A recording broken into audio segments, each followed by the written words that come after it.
네, 오늘은 신명기 14장에 있는 말씀을 보도록 하겠습니다. 제가 제 기억으로는 아마 대학교 때였던 것 같습니다. 한때 그 기독교 물고기 문양이 있죠. 자동차들 뒤에 보면 이렇게 물고기 문양, 기독교 물고기 문양이 있는데 그것을 차 뒤에 붙이고 다녔던 적이 있습니다. 내가 예수님을 믿습니다라는 것을 떳떳하게 알리기 위해서 그것을 차 뒤에 붙이고 다녔던 적이 있었습니다. 나는 기독교 신자입니다라고 그것을 알리기 위해서 그렇게 했던 것입니다. 근데 그렇게 또 문양을 자동차에 붙이니 어떤 것을 제가 발견했냐면은 제 운전 습관이 바뀌게 되더라고요. 좀 더 조심하게 운전하게 되고, 그 다음에 좀 더, 다른 사람에게 양보하면서 이렇게 운전하게 됐던 걸, 보게 됐습니다. 기독교 문양을, 차에다가 붙이고 다니니까, 그렇다고 그냥 험하게 운전할 수가 없었던 것입니다. 신자라고 다 이렇게 알리고 다니는데, 조심하게 운전하게 됐던 것을, 기억을 합니다. 모세가 신명기 14장에 와가지고 이스라엘 백성들에게 말합니다. 1절입니다. 너희는 하나님 여호와의 자녀이다. 2절을 보니까 너희는 하나님 여호와의 성민이다 라고 말했는데 성민이라는 것은 거룩한 백성이다라는 뜻입니다.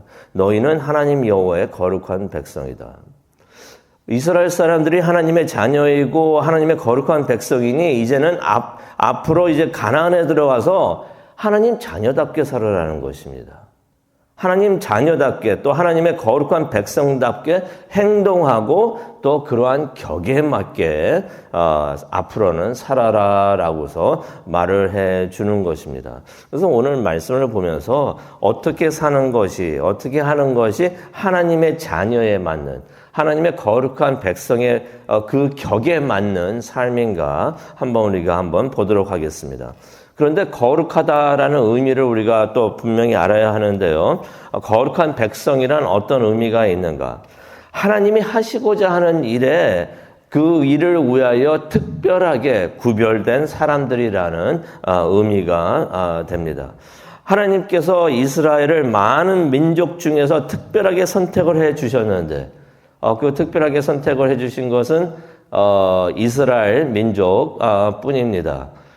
그것은 우리가 인정을 해야 되는데요. 이전에 어떤 목사님이 설교를 하신 걸 들었었는데, 이전에는 이스라엘 민족을 택했지만, 이제는 대한민국을 택해가지고 하나님께서 일하십니다라고 말씀하는데, 그 마음은 이해를 하겠는데 성서적이지는 않아요. 이게 하나님께서 복음을 위해서 많은 민족 중에서 그 모든 세상 사람들을 구원하기 위해서 선택하셨던 민족은 이스라엘 뿐인 것입니다. 우리가 그것은 인정하고 들어가야 돼요. 인정하고 들어가야 되고 하나님께서 그렇게 하셨다. 그래서 예수 그리스도가 이스라엘 유다 지파에서 나오셨던 것입니다. 그리고 복음이 이스라엘의 예루살렘으로부터 시작이 됐고 이것이 쭉 돌아가지고 다시 예루살렘으로 우리가 들어가는 것을 우리가 보게 됩니다. 그래서 하나님께서 세상 구원이란 큰 목적을 이루시기 위해서 특별하게 구별하여 가지고 선택한 민족이 이스라엘이라는 것이에요. 그것을 모세가 여기서 이야기하고 있습니다. 너희는 거룩한 하나님의 자녀고 거룩한 하나님의 백성이다라고 말을 하고 있습니다. 그래서 1절에 이런 말을 합니다. 너희는 하면서 1절 뒷부분을 보게 되면은 죽은 자를 위해 너희 몸을 상하게 하거나 눈썹 사이 이마 위에 털을 밀지 말라라고 말을 합니다. 솔직히 여기 보니까 죽은 자를 위해서 몸을 상하게 하거나 눈썹 사이 이마 위에 털을 밀지 마라. 이게 무슨 말인지는 확실하게 무슨 행위인지는 우리가 잘 모릅니다. 아마 그랬던 것 같습니다. 당시에 그 지역에서 이런 자해하고 죽은 사람을 위해서 자해하고 머리를 미는 그런 풍습이 있었던 것 같습니다. 그래서 여기서 말하는 요점은 무엇이냐면은 너희는 하나님의 사람이 하나님의 자녀이고 거룩한 구별된 하나님의 사람이니까 이런 세상 세속적 풍습은 따르지 말라라고 말씀하시는 것을 하나님께서 모세를 통해 말씀하시는 것을 우리가 보게 됩니다. 그러면서 이제 3절부터 21절까지의 말씀을 보면은 먹는 것도 가려서 먹어라. 너희는 하나님의 자녀이고 거룩한 백성이니까 먹는 것도 가려서 먹으라라고 말씀을 하십니다. 그러면서 이제 그들이 먹을 수 있는 동물과 먹으면 안 되는 동물인지 그 동물이 무엇인지 그 리스트를 만들어 주십니다. 예를 들어 가지고 먹을 수 있는 동물은 뭐였습니까? 소, 양, 염소 등이었고요. 먹으면 안 되는 동물은 대표적인 동물은 무엇이었습니까? 8절을 보니까 돼지가 나옵니다. 그러면 삼겹살은 돼지국밥은 어떡하나요? 어떤 사람들은 하나님께서 건강이나 위생적인 이유로 이런 것들은 먹어도 되고 이런 것은 먹으면 안 된다라고 가려주셨다고 말을 하는 사람들이 있습니다. 이게 한때 한국에서 크게 이런 주장이 한국에서 크게 이렇게 유행을 했던 적이 있어요. 특별히 안식교회 다니시는 분들이 그런 말씀을 하시면서 한국에서 무척이나 이름을 말할 수도 있지만 그분이 이제는 안식교인이 아니세요. 기독교 교인이 되셨는데, 그거를 그렇게 강조하면서 막 이렇게 하셨던 그런 적이, 한국에서도 그런 적이 있습니다. 그런데요, 예수님께서 마가복음 7장 14절에서 23절을 보면은 모든 음식은 다 깨끗하다고 정리를 해주셨어요. 그렇다면은 건강이나 위생적인 이유 때문에 이것을 하나님이 먹어도 되고 먹으면 안 된다라고 말하셨다는 것은 그런 이유가 아니라는 것을 우리가 깨닫게 됩니다. 그래서 성경을 볼 때 구약만 보면 안 되고 신약도 보고 성경 전체를 다 봐야 되는 것이에요. 그러면 하나님께서 왜 이런 것들은 부정하고 먹으면 안 된다고 말씀을 하셨나? 그 이유가 무엇인가? 정확히는 우리가 알 수가 없지만은 아마 이러신 것 같습니다. 음식에서도 이스라엘 백성들에게 이렇게 세상과 구별되어 그들이 구별된 민족인 것을 알게 하셨구나. 왜냐면은 나중에 21절에도 나오지만 이런 음식들 먹지 말라 한 거 이방인들은 먹게 해도 된다라고서 하나님께서 말씀을 하셨던 것이에요. 그러면은 이 구별된 음식들은 다른 이유가 아니라 특별히 이스라엘이 세상으로부터 구별되었기 때문에 구별된 사람으로서 이것은 먹고 이것은 먹지 말라고 하신 게 아닌가, 그렇게 우리가 생각을 할 수가 있습니다. 그리고 가장 중요한 것은 예수님께서 이런 계명이 있죠. 음식 규율 같은 것을 완전하게 하셨다는 것입니다. 그래서 이제는 음식 규율이 아니라 예수님을 믿음으로써 새 계명을 주셨는데, 그래서 예수님을 믿음으로써 모든 사람들이 구원을 얻게 하셨다는 것이에요. 그래서 우리는 이 음식 규율을 따르지 않아도 되는 것을 예수님께서 그렇게 가르치셨고, 바울도 그렇게 가르치셨고, 베드로도 그렇게 가르치셨고, 이것을 따르지 않아도 되는 것을 우리가 알 수가 있습니다. 근데 그때는 하나님께서 당시에 이스라엘 백성들에게 이런 말씀을 주셨던 것이에요. 세상 사람들에게 주었던 말씀을 아닌 것을 우리가 성경을 통해서 보게 됩니다. 그리고 또 22절부터 29절을 보게 되면은 하나님께서 너희들은 하나님의 자녀이고 거룩한 백성이니 또 뭘 하라고 하십니까? 11조 생활을 하라고 하십니다. 22절이죠. 너희는 마땅히 11조를 드릴 것이며. 이제 11조라는 것은 백성들이 얻은 곡식과 가축의 10%입니다. 10%를 하나님께 드리라는 의미가 있는 것입니다. 모든 것이 하나님이 주신 은혜라고 인정을 하면서, 이거 11조 바치는 게 바로 그런 의미가 있는 것이에요. 내가 받은 모든 은혜, 내가 받은 모든 곡식과 음식과 모든 것들이 이거 다 하나님이 주신 것입니다 라고서 인정을 하는 것입니다. 그러면서 거기에 11조, 다시 말해서 10%, 10%를 하나님께 드리면서 하나님 감사합니다라고서 표하는 것입니다. 그래서 11조를 예배의 한 부분이라고 여기면서 드리라고 여기서 말씀을 하고 있습니다. 그래서 백성들이 어떻게 했냐면요. 뭐라고 말씀하시냐면 23절에도 보면 나오지만 매년 온 가족이 11조를 가지고 와서 성소에 와가지고 하나님께 예배하면서 그 11조를 레위 사람들과 쉐어하고 같이 나누고 또 그것들을 그 레위 사람들은 제사장들과 또 쉐어를 합니다. 그걸 또 나눕니다. 그렇게 했던 것을 우리가 23절을 통해서 우리가 보게 됩니다.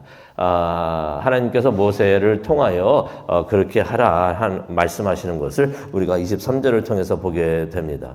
하나님께서 이렇게 말씀하시죠. 이렇게 11조를 통하여 하나님의 백성들이, 하나님의 자녀들이, 거룩한 사람들이 하나님을 두려워하고 예배하는 것을 배우기를 원하셨다라는 말씀이 23절에 나옵니다. 무슨 말씀입니까?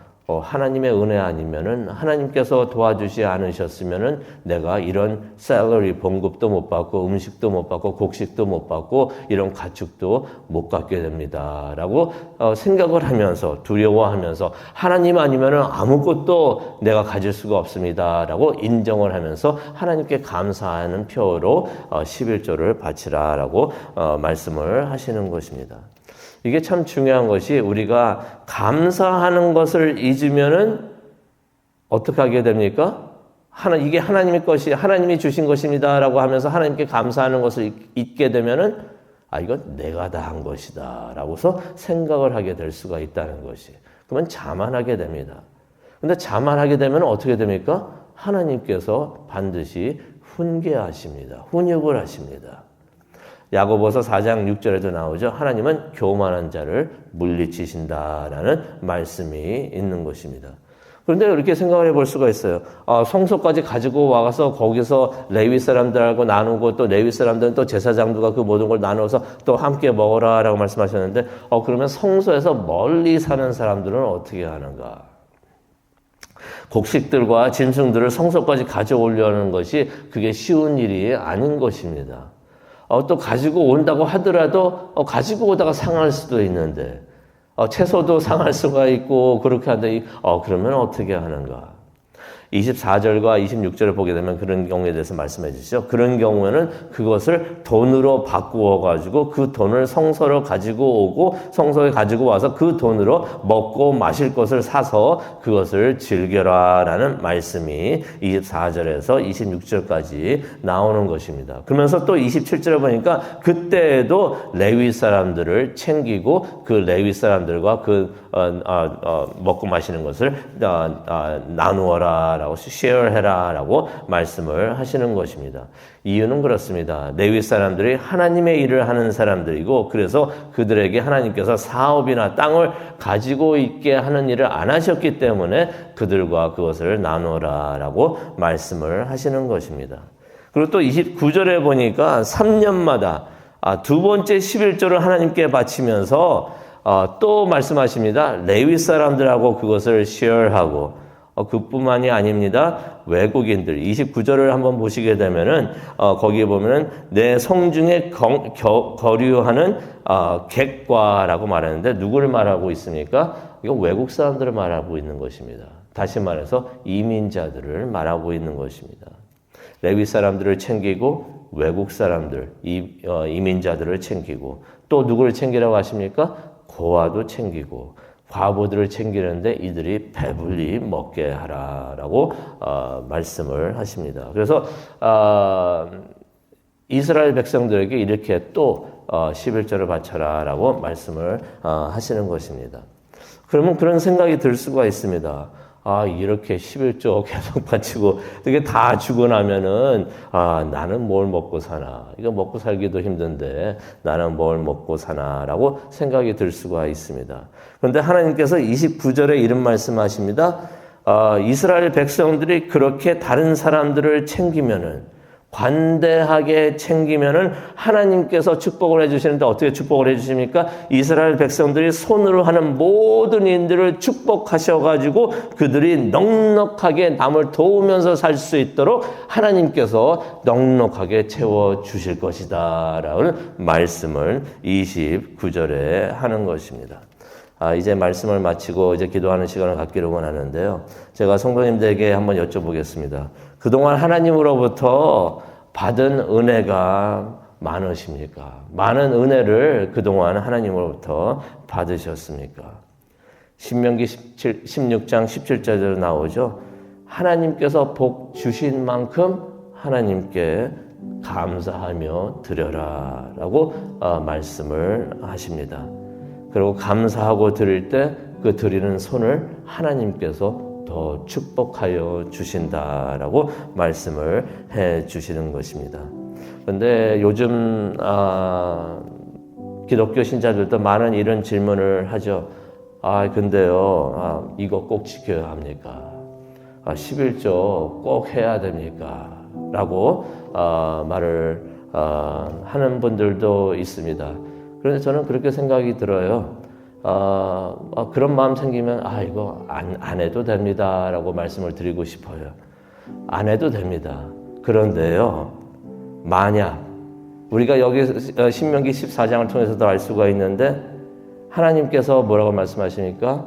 안 해도 되는데 다만 너희들이 하나님의 자녀라면, 너희들이 하나님의 거룩한 백성이라면 이런 것들을 하라라고서 하나님께서 말씀을 해 주시는 것입니다. 우리가 하나님의 자녀라면, 우리가 하나님의 거룩한 백성이라면, 다른 사람들은 몰라도 우리는 하나님의 자녀와 거룩한 백성의 격에 맞는 그런 삶을 살아야 되는 줄로 믿습니다. 그러니 꼭 지켜야 합니까? 하면서 지키는 게 아니라 감사해서, 은혜에 감사해서 기쁜 마음으로 이것을 지키는 우리 모두가 되기를 간절히 축원합니다. 기도하시겠습니다. 사랑과 은혜가 충만하신 하나님 아버지 감사합니다. 우리가 하나님의 백성입니다. 하나님의 교회입니다. 라고서 말을 하고 다니면서 어떤 격에 맞는 삶을 살아야 하는지 말씀을 통해서 다시 알려주시니 감사합니다. 하나님의 뜻에 맞고 하나님을 기쁘시게 하는 삶을 살아갈 수 있는 우리 모두가 되게 하여 주시옵소서. 그것을 위해서 기도하는 이 시간 되기를 원합니다. 하나님 오셔서 우리 모두의 기도를 인도하여 주시옵소서. 감사합니다. 예수님의 이름으로 기도합니다.